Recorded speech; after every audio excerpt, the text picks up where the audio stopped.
What's going on, bottom line viewers? It's Mitch here, joined by Dilly Vanilli. We are here to discuss WWE Hell in a Cell 2017. We didn't get to do this last night. A lot of stuff going on. And we had Sunday Night Football, which was a really good game between the Chiefs and the Texans. We're going to be formatting the way we do a lot of these wrestling videos, which I'll be delivering a video pretty soon in a couple of hours, just talking about what our plans are in regards to wrestling on this channel and what we're going to be doing. We're still going to be doing wrestling content. It's just going to be in a different variation and in a different form.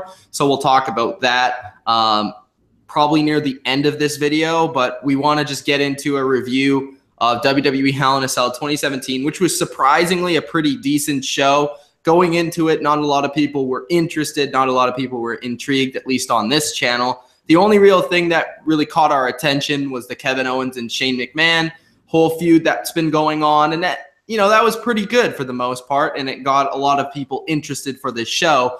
Otherwise, I mean, the WWE Championship has never been less valuable in this company. The tag team match was... People were excited for it because of the match, but not really for the storyline. We've seen it 100 times. How could they change it up between the Usos and the New Day? Randy Orton, Rusev, two guys that a lot of people like, but nothing really there. And the women,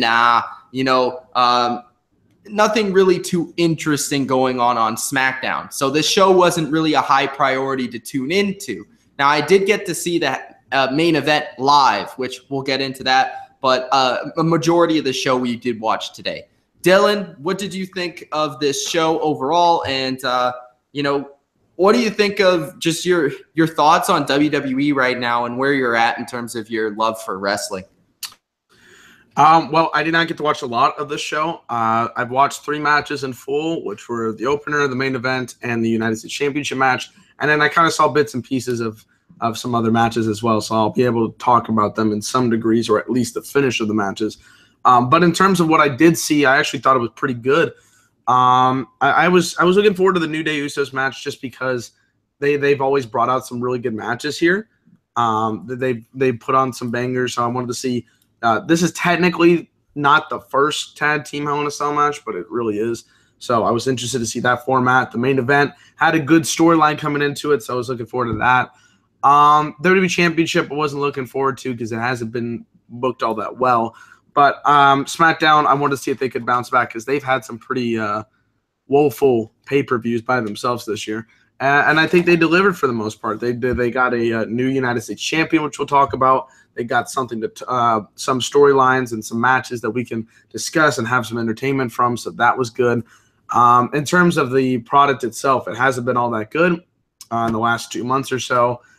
Well, especially the last 2 months. I mean, it's been bad beforehand, but and I've wanted to take a break from it, but that's neither here or there. It's not really there right now, but we're still doing these shows. We'll talk about the new format, but in terms of wrestling, it's been very iffy as of late. Yeah, so we're going to discuss the show, we'll discuss the wrestlers, the matches, the performances, and WWE Hell in a Cell 2017. As we said, we were looking forward to that main event. Besides that, not too much, but there was some shocking things that happened on this show. And, at least one big storyline moment that happened on this show and a couple of matches that exceeded the expectations. Before we do that, I would just like to mention, let's move this mic out of the way real quick.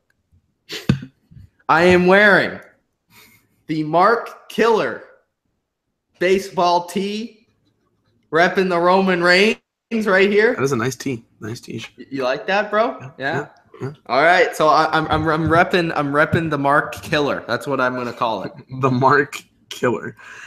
We did have kids. So we have Katana in the chat who gave us another $5. Much appreciated. Little $5 for us. I want to give some of the opinions out here real quick since we're in the chat. TMB says it was all right, especially the 2 main matches. Katana says it was boring for the most part. Sell-up matches were the only highlights. Killin' Boy says, do we think the New Day are going to win the titles again? We'll get to that when we get to the match.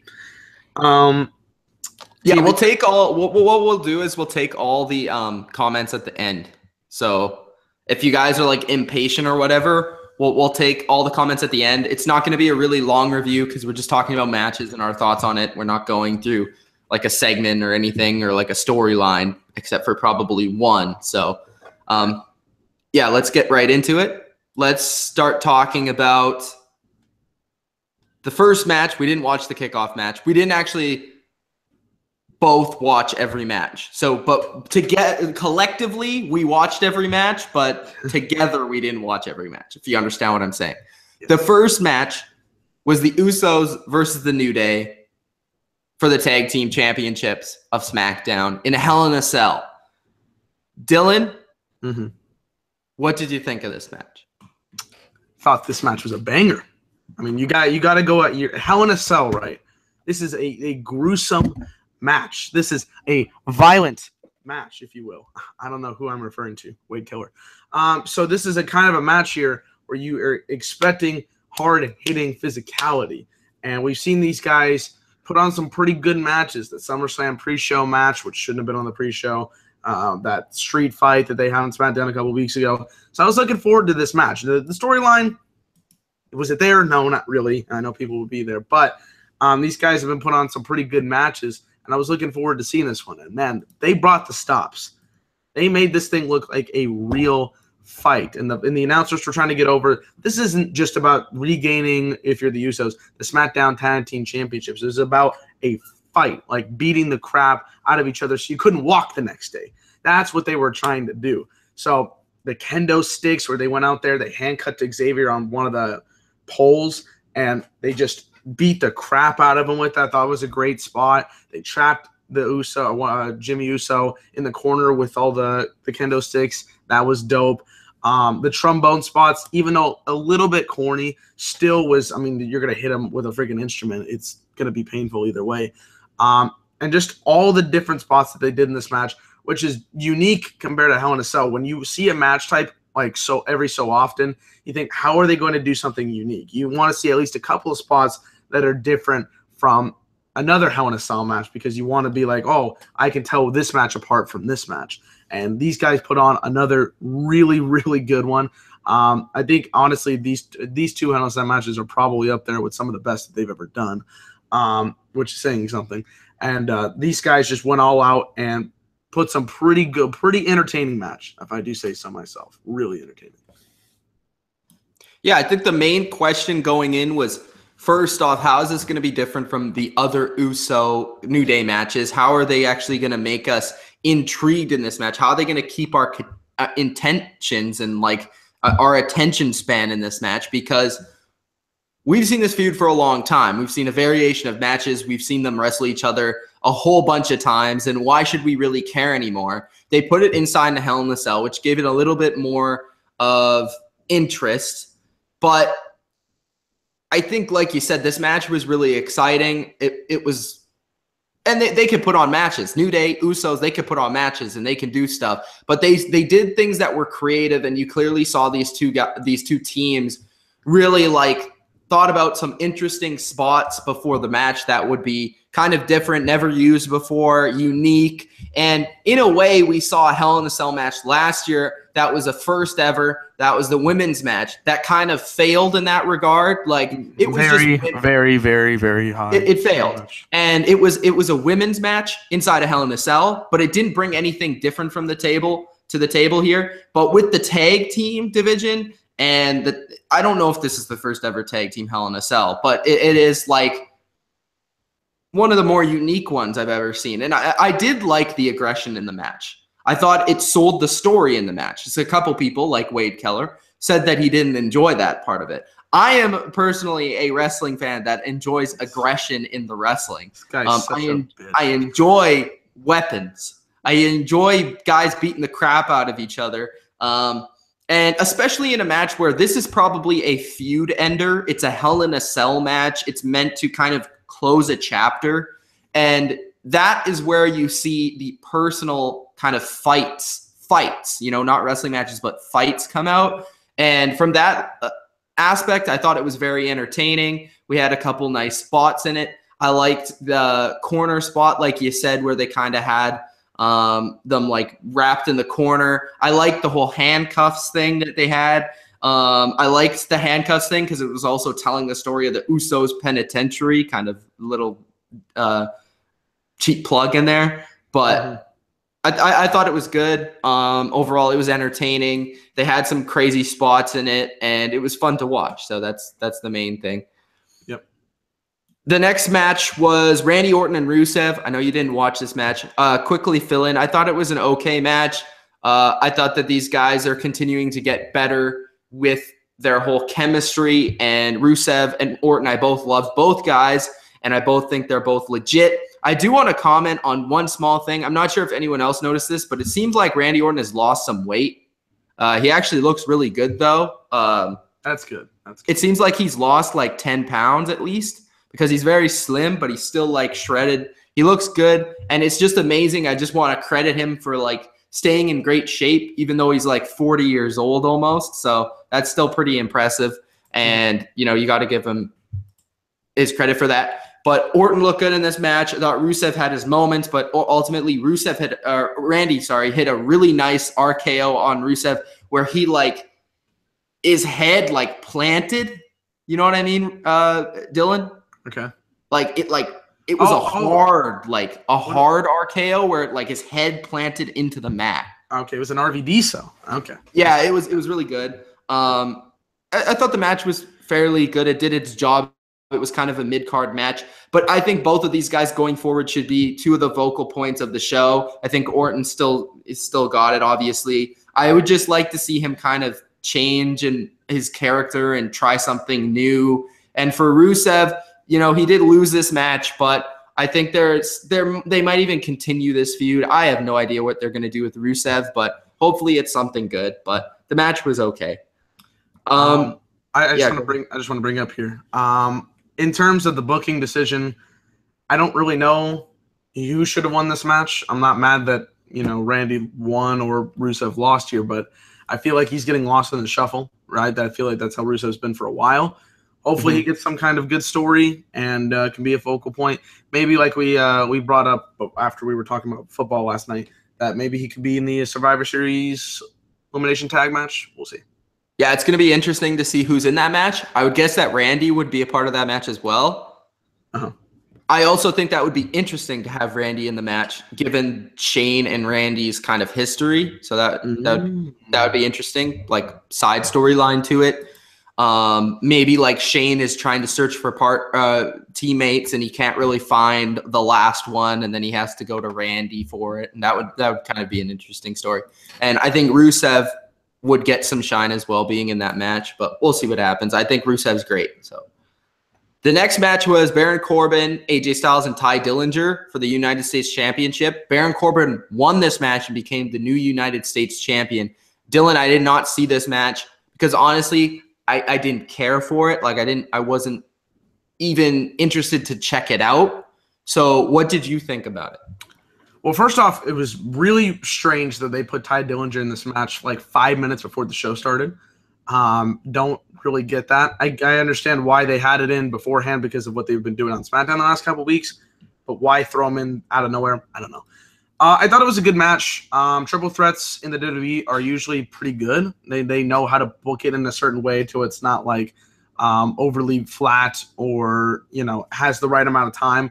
AJ Styles, it's good to see him back in the ring. They haven't been doing a lot of things with him in the last month or so because according to people that they want to keep people invested to stay for 205 Live so they can watch the AJ Styles match afterwards, which doesn't work. But these guys had a good match, all three of them. Surprisingly enough, Baron had a good performance as well, and not great in the ring, but he won the U.S. title, which is good. Considering he lost that Money in the Bank briefcase, and they weren't really doing anything with AJ. Having Baron Corbin be in the spotlight and becoming the United States Championship, I think that's a perfect mid-card title for him. Get some big-time credibility, especially also when he got hurt with the credibility loss of John Cena at SummerSlam. Getting that win for him is a nice adjustment. So I thought these guys actually had a pretty good match overall. It might be one of the underrated ones as we go down the line, but good match here.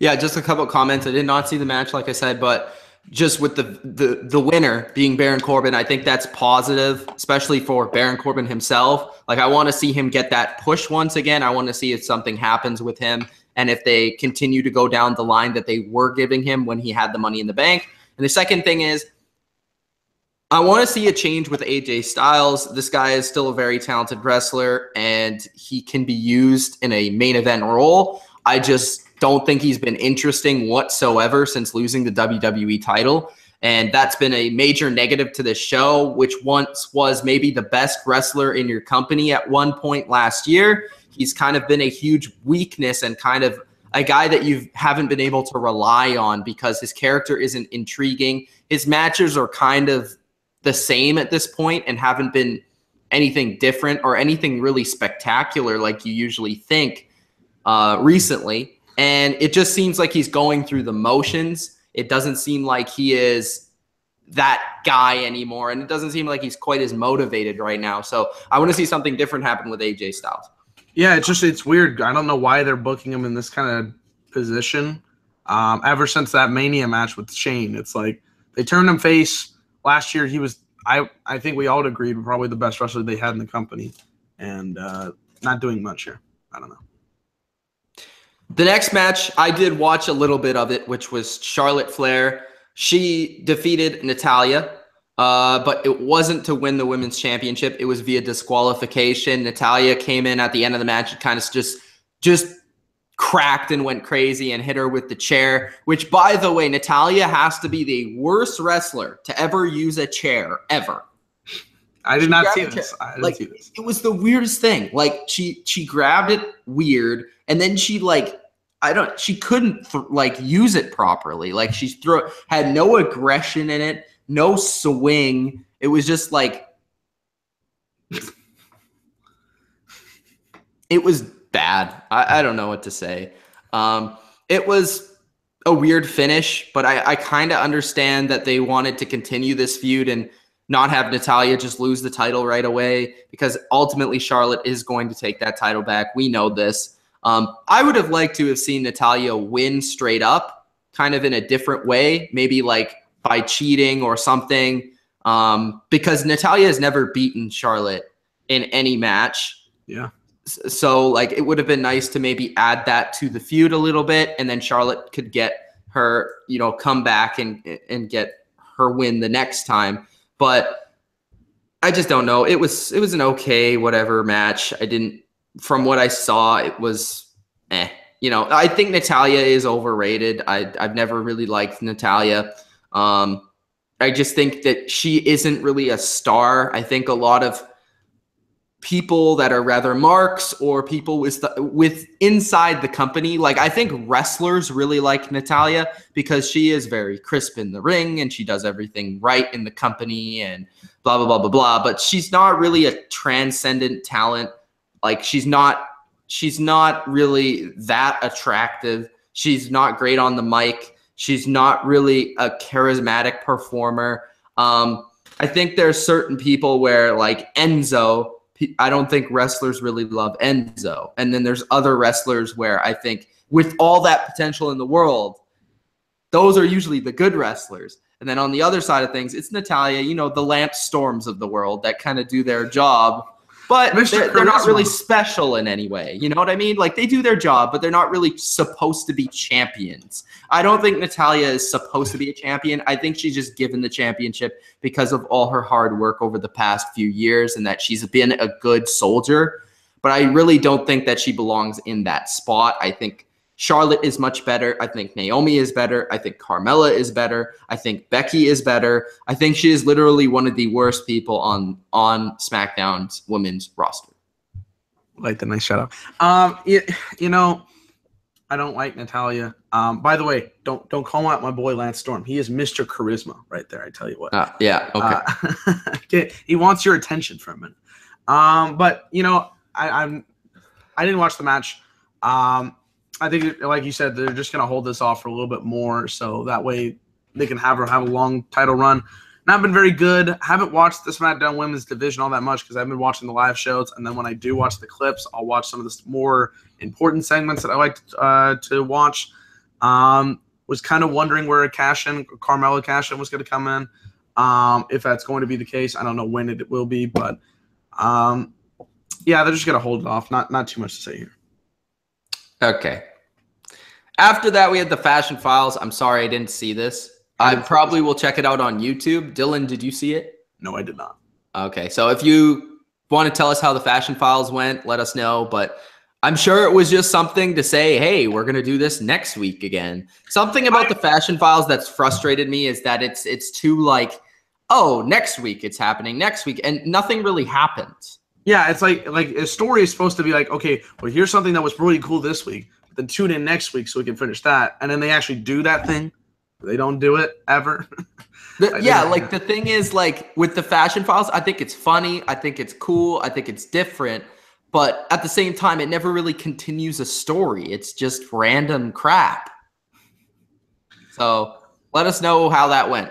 Katana says he was entertained by it was very entertaining. They were very entertaining. Okay. All right. Maybe I'll check it out on YouTube and then get back to you on that one. But the next match was the WWE Championship during the middle of the show. Jinder Mahal defeated Shinsuke Nakamura. Was this a clean finish? I heard it was a clean finish. Yes, because the boys got sent out. Oh. So, very good. They were out of there.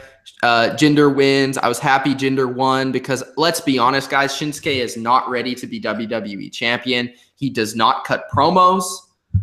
He does barely even come out on the show for more than 5 minutes. He is not really getting a great reception. Fans are still split 50-50 between Shinsuke and Jinder at times. And I think Jinder has been doing absolutely nothing. And he's still not being asked to give up that title to Shinsuke by the fans or by the company. Because the company is doing nothing with their WWE champion. They're putting him in one of the worst feuds I've ever seen. And like they're talking about Shinsuke's faces that he makes in the wrestling matches that he has. It's just the worst feud for the WWE championship I've seen in years. I don't even know how to describe it, but this championship means literally nothing right now. Jinder, I like him. I think he's a good talent. And I like certain things about Shinsuke, but neither of these guys are getting over right now because of the writing. It's just brutal. And I just don't understand how your WWE championship is like 2 hours into the show. You know, you have the main event, which is Shane and Kevin Owens. Why isn't that the mid card? And you have the WWE championship at the end of the show? Because that Shane and Kevin Owens thing is more interesting right now. That's because it's being booked as the main event. I just don't understand why the WWE Championship isn't being booked as the main event. It makes no sense to me. This feud has been awful in every way. They don't make Jinder look like a credible champion and put him over the top so that people can be like, well, this has been a really good, champion right now, or this has been a really good run. What they do is the same promo every week.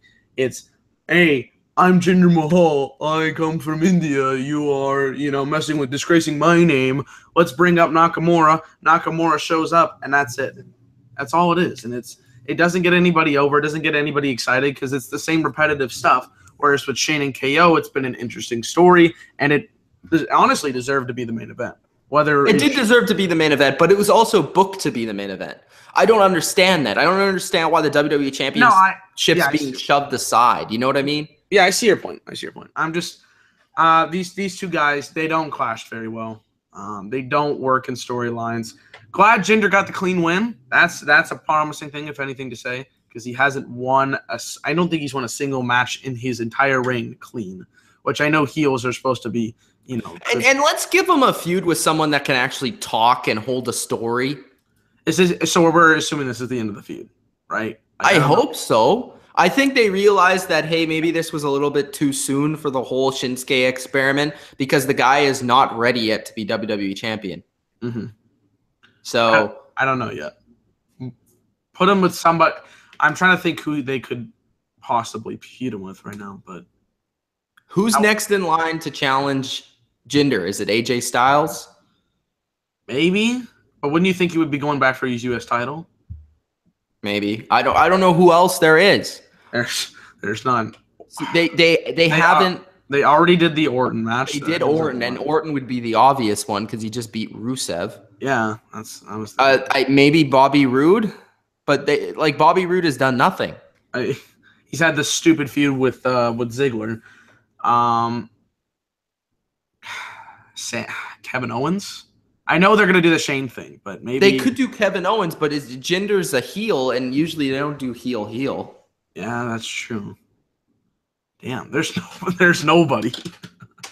They might have to keep. Unfortunately, I hate to say this, they might have to keep this till Survivor Series, and then whoever wins the match or the outcomes of those matches. Blah. Nah. But you know what they should do? They should do a tag match for the US and WWE Championship. So they could have like just or fatal 4-way where they throw both titles in there. So it can actually be interesting. Come on, man. The next match was Bobby Roode versus Dolph Ziggler. Bobby Roode won. Dolph Ziggler is continuing this stupid thing that he's been doing. This is literally the dumbest thing I've seen in the company. I did like the part where he came out with no entrance music. That was kind of funny, but I hate this. I hate this gimmick. I really do. Yeah. First of all, the only 2 entrances I wanted to see were the Undertaker entrance, which was good, and the CM Punk entrance. I'm waiting for that one, by the way. But all it is just there's no punchline. They've already done it, and nobody cares. Bobby Roode. Also, pause. Who is this Bobby Roode guy? He just shows up and he wrestles. He doesn't talk. He doesn't get promos. No. He doesn't get vignettes. Didn't this feud, they didn't just started talking last week to each other? This is not a feud. By the way, why does Dolph Ziggler the guy that when an NXT call-up comes up, they have to face him? Him, Nakamura, Corbin, Balor, or no, it wasn't Balor, but there was Tyler Breeze. There's at least multiple examples of Dolph Ziggler. You're going to face the NXT call-up, and it doesn't work. It's never worked. So I like Bobby Roode, love Bobby Roode, but A, he's not a heel, which is weird, and B, they're not really booking him in a good situation right now. So I don't know. Next match. The main event. Main event. Kevin Owens. What does this world come to? We have Kevin Owens in the main event. In the main event. Facing old man Shane McMahon. Think about that for a second. The main event is old man Shane O'Mac versus a fat guy from the Indies. This is his first main event. Thinking about that, yeah. Shane? Yeah. It's got to be. Yeah. I don't remember a time he was in the main event. And well, by himself, I should say. In a one-on-one match. Yeah, that's weird. That is very weird. They're actually, you know what? As much as I don't like Kevin Owens, right? As much as I think he is bad, he put on a good performance tonight. He did, yes. Yeah, well, no, we're not some of those people like Davey Meltz or Wadey Keller that will say, that will never give credit to anyone that we don't like or that's on our bad list. But Kevin Owens put on a good match today. I enjoyed the match a lot. This was a really good match. Shane did a great job selling. I really love Shane's punches that he's throwing, his knees, his kicks. I liked Kevin Owens' aggression. I think he told a good story with his facial expressions. I think both of them sold well. I really liked the creativity in the match. It was different. They fought on top of the cage. They had a couple really cool spots where they tried to kill themselves. I liked the spot where Kevin Owens was thinking about jumping off. That was good. And then Shane jumped off like WrestleMania 32 style. What else happened? There was that one moment where I don't remember what the move is called. Maybe it was a senton, but Owens ran from the other side, and there was a table in the corner. Oh, yeah, he was doing that cannonball in the... Yeah, the cannonball senton thing. And he, ran and freaking bam, through the table. That was sick. That was good. Coast to coast happened in the match. This was a really entertaining match. It was reckless, which I think was the most entertaining part of it. I think we got the story that these guys wanted to kill each other, and that was the main thing. And that's why it was also so much more entertaining, because you could tell that with the story, neither one of these guys wanted to give up. I think this story would have been put over even better if there was actual good announcers putting this over, but nonetheless, the match was very entertaining. This was one of the best matches I've seen in WWE this year, And I enjoyed it for real. And I will give Kevin Owens his credit. But again, Shane O'Mac puts on a hell of a performance for WWE and freaking tries to kill himself again. By the way, the amount of time that it took from Shane to jump to the ground, somebody did the math on this. I don't know who did. 1.12 seconds. That is scary as hell to jump off a top of a cell and fall in like 1 second. This is a great match. I really enjoyed the big fight feel of this match. It's had a really, really good story. Really enjoyed what these guys have brought in the storyline, and they put it well together match here. A couple of really cool spots, like you said. That table spot was crazy. I really like that spot. Mm-hmm. They did the coast to coast, which is always very fun to watch.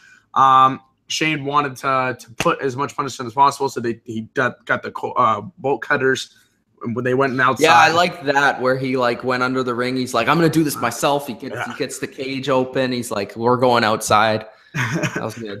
I enjoyed that spot. He is the commissioner after all, so that's why they counted a Falls Count Anywhere match. And he knew some crazy stuff was going to happen when that stipulation came up, because you're like, Falls Count Anywhere? It's a Hell in a Cell match. It's supposed to be a cell. So they did that spot. I liked that, because the believability of the ending with what happened wouldn't have made any sense. They did a couple of cool spots. The top of the cage, always very scary. As much as I love these guys going through, I'm glad the cage did not break. The pop-out powerbomb was pretty cool, though, on the top of the cage. That made it look I thought that was going to go through. That's what scared me, because they were always on, like, the edge where they might or might not hit the ring. So I'm like, just please. But, yeah, cool spot there. There's one good comment where Corey Graves, who's not the greatest, but he's like, I don't know if you can think of modern engineering or God, but thank God he didn't go through it. They did that side spot where Kevin Owens went through the table. Cool spot. The finish, of course, we saw it at WrestleMania 32 Live. That was a really good finish. Yeah, very good finish. Sami Zayn, we haven't brought up, pulled out Kevin Owens, and nobody saw him until the camera actually. Yeah, I didn't see him at all, but I will say this. You guys know this. I said that Sami Zayn would turn heel. I said it. I predicted it. I got it right. I'm just saying. Everyone's acting shocked. Well, I'm like, that was the good call. That was the right call. That was the right call. That was the right call. Yes, that was definitely the right call, because guess what? Okay, again, this is something that the other two marks will not say, but we will. We will give credit to when good booking is good booking on wrestlers we don't even like. Sami Zayn has not been good. We do not like him. In fact, I would consider him the most hated wrestler 2017 on this channel. However, that being said, a Sami Zayn heel turn is a good thing. It is good for business, because it gives something he hasn't had in this company, a character. Ooh. And they actually give him something different to do. He's been losing. What's that? I don't know. They're also with these things called vignettes, vignettes, whatever. They gave him something interesting to go to, and you want to watch the Sami Zayn segment on Tuesday to see the aftermath. That's mind-blowing. Mind-blowing. Gucci Mane, mind-blowing. So, I'm interested to see the fallout of it. I want to see if him and Kevin Owens are going to be this, two-man power trip kind of thing, or are they going to attack, Shane McMahon, and they're going to do all this stuff. So, I like it. It was definitely a really great finish. Of course, they did the big spot again. It also gets you mainstream attention, because a lot of people were posting that on Twitter and Instagram last night. So even that shows out there. So really good match. Really enjoyed it. Yeah. Shane, whenever he tries to kill himself, it gets mainstream attention. I think it was definitely the right call with Sami Zayn, like I said they should do. So definitely I thought it was the right call. I was very happy to see that. And I'm actually intrigued to see the tag team or the team or whatever it may be, the stable of Zayn and Owens going forward. It makes two guys that I don't like actually relevant and interesting to me. So that's good. Shane McMahon, it's going to be interesting to see what happens with him going forward. And I think the big story is why Zayn? Why Sami? I think it's very well. It's going to be very obvious, I think. I think what's going through my head and the reasons why I thought it would happen It makes a lot of sense. I think it's just going to be basically simple as he hasn't been getting his shine. He hasn't been getting his chances the way that he's been trying to go about his thing. And he sees Owens getting the spotlight. He sees Owens outperforming him.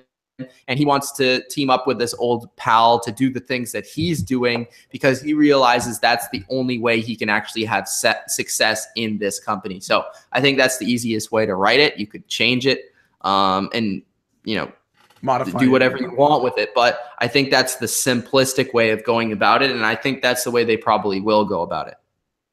Yes, sir. Okay, so that's our thoughts on WWE Hell in a Cell 2017. And the matches, we're going to get to the comments. Then we will discuss a tad bit about what we're going to be doing for the future of wrestling videos on this channel. I think I'm going to make a video in like about an hour to announce it to the channel itself, like to everybody, so that everybody can tune in, watch it real quick, and then, it will be like a 2-minute video so that everybody can see it and it will be up for everybody to see. So we have Dylan, go ahead and let's get through these comments, bro. I'm excited. We have a lot of comments. We got a lot of things to talk about here. So, I see we have so many comments. I can't even scroll back to the first of the comments. That's amazing. But we did talk about the comments before it. So I'm actually, thank you guys for joining us. We have 13 live viewers right now. That's pretty good for a day after review. So thanks, guys. Very good. Very good. And it has me more faith in what we're doing next. So, Arian in the chat, he's been chatting away. Starts. We're going to talk about something that's not even wrestling, but he says, "Mitch, I think Lonzo Ball already failed as a Laker because he rhymed scene with Brie."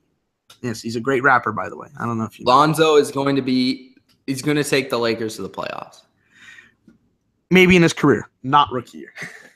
There's way too much competition in the West for him. I'm just kidding. They're not going to fucking playoffs. I know. I predicted 36 and 46. Next year they're going to playoffs. Oh yeah. He said respect for you doing the show at Ryerson, although you are doing it right now in Vancouver. So, Killin' Boys says Jinder is the worst man. He needs to lose clean. They're cheating Shinsuke. I would not agree with that whatsoever. But what did he say? He's saying that Jinder is the worst and Shinsuke should be champion. Who said that? Killin' Boys. No. just no. Just no. Just no. Landon says, how's school? That's a question for you. Pretty good. Right now I'm on reading week, so I'm back in Vancouver, but I'm leaving on Sunday. So nice little time at the house. Yes. Another katana $5. Much appreciated. As I just cut myself. Arian says, bro, how do you guys still watch wrestling? Well, this is our job. I mean, I don't get paid. Well, technically we get paid for it, but if I wasn't on the channel, I wouldn't be watching. That's the truth. That's probably true for me too. I would watch like SummerSlam, Royal Rumble, WrestleMania. Yeah. Big shows. Yeah. I wouldn't watch the 5 hours of content they give us for free every week. Let's just put it that way. Next comment here, Mr. Mike 307 says wrestling is still legit entertainment. Yes, when it is done correctly, it is entertainment. I will say that.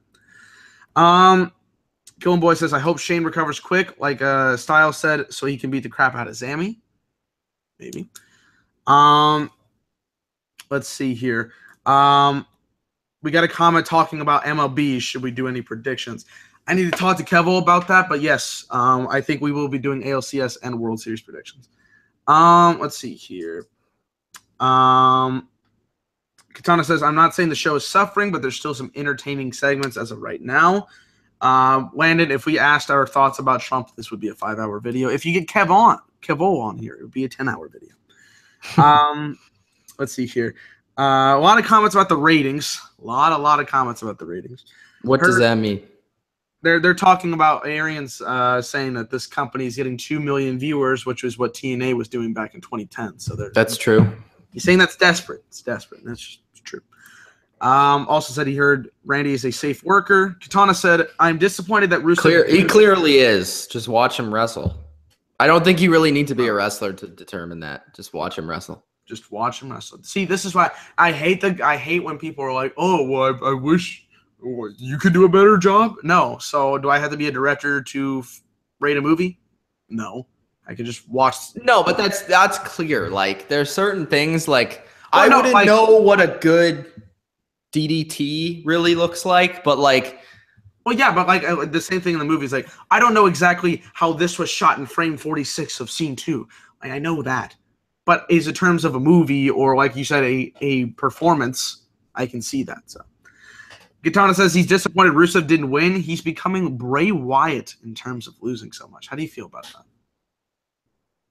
I like I said, I don't think winning and losing determines if someone's over. I disagree, but okay. TMB says, you'll love this comment, though. Ty is the most bland and boring wrestler of all time. He is a terrible wrestler with a good gimmick. I will half agree on that. Katana, what do you mean half agree? I like Ty Dillinger, but I see the flaws. Okay. So. Okay. See, there you go. I can acknowledge it. Still watch their takeover. Tim Bobby Roode takeover last year in Canada. Arian says, I've said this in May. Their writing of AJ has been very repetitive. I would agree on that. WWE Boy got in the chat late. He said women's match was fucking horrible and boring. I didn't watch it, so I can't say anything. Didn't pay attention enough to really give that analysis, to be honest. I didn't either. TMB says, is the SmackDown women's title basically the mid-card title for the women's division? I don't know. Does that make sense, though? Like, no, I see them both on the same level. Yeah. At least I do. They've been booking it as such, so yeah, I could see that. The Hart's Arian says the Hart dynasty is dead. They went from Brett and Owen to Natalya, which if you're comparing Brett to Natalya, they're almost the exact same person. Let's see here. I will just never give credit to them. Katana says Fashion Files was a very good segment on pay-per-view. I will have to check it out if it's on their YouTube account. T. Clark says, I didn't care anyways. I only watched the highlights, which is that I don't care for WWE. So saying he didn't. Smart man, as they call him. Jamaican style. Smart man. WWE Boy says they need to just reveal who the fuck trashed their office already in terms of the Fashion Files. But at least they keep a story going. Yes, I like the entertainment value of it. It's just like you ever watch like a movie and it's like, oh, when do they get to the finish? They don't ever get there. And then it finishes, and it's like, what was the point? TMB says Jinder really needed a clean finish. Agreed. WWE Boy says he's happy that Jinder won. TMB says Nakamura fucking sucks. Okay. Let's see. They can't do a proper feud for the WWE Championship because Nakamura can't go on the mic against him. I just wish they would do some kind of entertaining segments. It's just the same thing over and over again. T. Clark says, I don't care. Jinder is not a good champion to me. He's never going to be going to get heat no matter what material or booking. He is boring. You know what? Wouldn't it have been interesting? Like, why didn't they have AJ be champion, WWE champion, and Jinder be United States champion? Wouldn't have that made like better booking decisions for this show? You know, like when they did it in April or whatever, because they went and put Jinder right in the main event out of nowhere, and then AJ was relegated to doing nothing after the Owens feud. So what I'm saying is like AJ should have been WWE champion through this time. Jinder could have been United States champion. Maybe. I think it would have worked better. Are we saying Jinder? I mean, Jinder's not a successful champion. Let's be honest here. But that's not really his fault. No, it's not. It's not. But it's not like AJ's been very good. But it's also been due to bad booking for both of them. So I think if they had gotten the WWE Championship on them, they would have had more high praise for him being champion. They would have had good feuds. Jinder could have gotten over as a mid-carder and maybe put him in a better position to succeed later on as WWE champion. That's how I feel. Now that we have hindsight in mind. Let's see here. WWE Boy says Bobby the Glorious Rude versus Jinder would be dope, but he needs to be in longer. Meaning Rude, I think, needs to be in the company a little bit longer. I think he needs to do something. He needs to cut promos. He needs to have a video explaining what his character is about. He needs to do something, period. I don't get why they're not doing anything with him. This guy was one of the most charismatic acts, not only in TNA, but they were building him up great in NXT for this. I don't know. Let's see here. Landon says Batista needs to come back, win every title, and face Muhammad Hassan at WrestleMania. If you change Hassan with Daivari, I will 100% agree with. No, that's great. I like it how it is. Okay, Daivari's special guest referee. Yes, there it is. There it is. By the way, I forgot to mention this. The Usos New Day feud is very reminiscent of the SmackDown versus Raw 2007 feud that I would have booked, which is basically let's have a tag team flipper flop feud with multiple stipulation matches, and then have a banger Hell in a Cell match. Banger, like just multiple like stipulation matches every week. So that's how I felt about that. Forgot to mention that earlier. Let's see here. Team B says I heard Sami Zayn. Oh, this is a good joke. I heard Sami Zayn moved Owens because he was the Uber driver taking Owens home from the arena last night. Yes, because you see, if Owens had taken that move, he would have gone to the ambulance, and Sami Zayn wouldn't have got that money. So he needed his guy. Yes, very nice. This is a good comment as well. Did you guys see Shane's kids giving Sami the middle finger? I did. I saw a picture of that. That was hilarious. Did what? Yeah, send me this. I didn't see that. I saw like Owens and his kids like going at it, but I didn't see Sami Zayn. They didn't show it on the camera, but I saw a picture of it on Instagram. I'll try to find it for you. But yeah, they were just like giving it to him. So that's awesome. Let's see. We got a comment from Brian? Great name. What do you guys think of today's fans? Well, we could go on for days. I've made 2 rants about fans. Here's the thing. If you are not here, like if you're not on the Bottom Line View, you're not the fans of the Bottom Line View, chances are you're probably crap. No, I'm kidding. The fans of the company, not very good. Not very good. Okay, there was this one Mark. He's been at like 4 shows this year. He has like that long hair. He's always in the first row. Dude, get a freaking life. Why are you at so many shows? Jesus. Do you remember the one Brock Lesnar guy where he did that thing for him when he came back? He's there every show. Like if they come to your city, cool. I'm down with it. WrestleMania, the big shows, I'm okay with it. If you're going to every pay-per-view, bro, how does work? What do you tell work? Hey, so don't schedule me for these Sundays. I gotta go do something. Oh, where are you going? I got a wrestling show. Oh, God. Like you're just gonna get laughed out of the building. I'm just saying.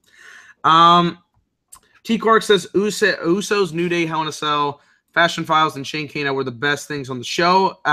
F everything else on the show. Okay, I wouldn't say F everything, but yes. Dylan, do you have lights on in your room? No. Bro, why are you living in the dark like you're a bat? It was lit an hour ago. The sun's going down. Okay. You're a strange guy. You see this? He's freaking taped a freaking 45-minute video in the dark. It wasn't dark until 5 minutes ago. That's how it works though. Okay. Go Astros. Let's see. Okay. Katana says they'll ruin Sami Zayn's heel turn. He'll come out with the same stupid entrance and dance. That can't happen. That needs to change. That will not work if he's going to be doing the same shtick over and over again. That's gonna be hilarious. No, I'm serious, badass Sami Zayn. Ole. No, it was no. Okay. I need to get the Steve Carell gif in there. Brian also asked, what's our thoughts on Jinder versus Nakamura? We talked about it earlier on the show. I know you were a little late, but no, not good. Not bueno. Not taco bueno. WWE Boy says Shane versus Owens getting mainstream attention. Even some of his friends that don't watch the show said something about it. Okay, that's good. This is my favorite comment tonight. I love this. TMB says Mitch versus Adam on Sunday Night Football Review was the best match last night. Yes, it definitely was. It was a banger. Go check that out. The Sunday Night Football recap. I laid the SmackDown on AC last night. I don't know. It was funny though. I just watching back and observing. It was nice. Arian says, "Did we find Fitty Trent?" Yes, we did. We found a Fitty Trent. He is alive. Thank you for your concern. We've found Fitty Trent. We are very much grateful to have Fitty Trent back. He has been commenting on our stream, our chat the last couple of days. Yes, he is back. TMB says, "I wish I had the money to go to every damn show." I would only if I cared. I only go to shows that I care to. I would not go to every show even if I had the money. They did a show. They did a house show a couple days ago in Arlington. I was thinking about even if I had unlimited money, I wouldn't go to every show. No, big pay-per-views maybe, but no. It's weird because they had Royal Rumble in San Antonio down here this year. Then they're doing Survivor Series in Houston. Like if I wanted to, if I had the money, maybe, but no, it's too much. Chauncey's in the chat. I haven't seen this man in forever. He says, "Brother Nero, I knew you'd come." Welcome, Chauncey. You missed most of the review, but it's okay. And yeah, that is the comment section. Good comments, guys. I enjoyed that. I enjoyed hearing all the comments here. Mitch. Yeah, it was nice. Thank you, Katana, for the $12. Yes, and actually, I forgot to say another $2 from Katana. Thank you very much. I will go buy myself. What can I buy with $6? I could buy a nice McDonald's meal, couple of meals. So I do not need to get any more fat. But if I wanted to get the $6 in there, I could. All right. Should we discuss it or should I leave it to my video? I think we should bring it up here. I think we should. Okay, Dylan. You explain it because you won't be on the video. It'll just be me. So Okay. So as always, or I shouldn't say as always, the last couple of months, we have not been the biggest fans of the wrestling product, and we felt like we needed to shake things up, especially with Monday Night Football being here. Monday Night Football takes up a lot of time. We're having to watch the game, watch the show, do a recap of Monday Night Football, and then do a hour-and-a-half review of wrestling, which on top of Mitch being in the East Coast and me being here, it's late. So we decided that we're going to change things up. What we're going to do is that on Fridays during the day, one time a week, of course, on Fridays, we're going to be doing basically a review of Raw, SmackDown, and do a little news segment of wrestling. It's going to be condensed a lot. It's probably going to be anywhere from 20 to 30 minutes per show because it's not live, it's not right after, and it's a little bit less fresh in our minds. So we're just going to be more talking about the best segments on the show, go over what we liked, what we didn't like in a much shorter change of pace. Obviously, we're not going to watch all the segments because now we have the availability to watch these on YouTube, which is going to be very thankful. Thank you very much. But Fridays during the day, me, Mitch, and Kev Ole will be on Fridays to do this stuff, talking about SmackDown, Raw, and news highlighted by Mr. Kev Ole. Yeah, it's just not feasible. Like we can't do Raw, especially live after the show because we have to do Monday Night Football. We might do like the occasional big Raw. Like once Monday Night Football is over, we probably will get back to Raw reviews and like not like every week, but like the big ones and at least the ones that like Lesnar and stuff are on or whatever's happening. We'll try and do those ones. But like I just think this is better this way because one, wrestling isn't as popular as it once was. Two, we're not huge fans of the product and it's too much for us to watch 5 hours because we don't like it and it's not fun. Three, I don't want to stay up till 2 a.m. every single night and I have to wake up at like 6. So I don't want to do that. Tuesdays, like SmackDown, it's not a good enough show to really have its own review, to be quite honest with you. If it was a good show, then that's different, but it's not. So, yeah. And then the last thing, we actually discussed some news now. So that's a positive. So now that we're not doing live reviews of Raw and SmackDown after the show, we'll now have added news that we usually don't talk about. So. Yeah, we already got 2 dislikes for that. But yeah, I like the change of pace for it. It'll help us out, and promise we're gonna get to everything that you guys want us to talk about. It's just in a more easier option for us, so we can accommodate everybody. So there you go. Yeah. All right. Thank you guys for joining us here on the Bottom Line View. It's Mitch, Dylan. If you enjoyed the review, hit the like button, subscribe to the channel if you're new, and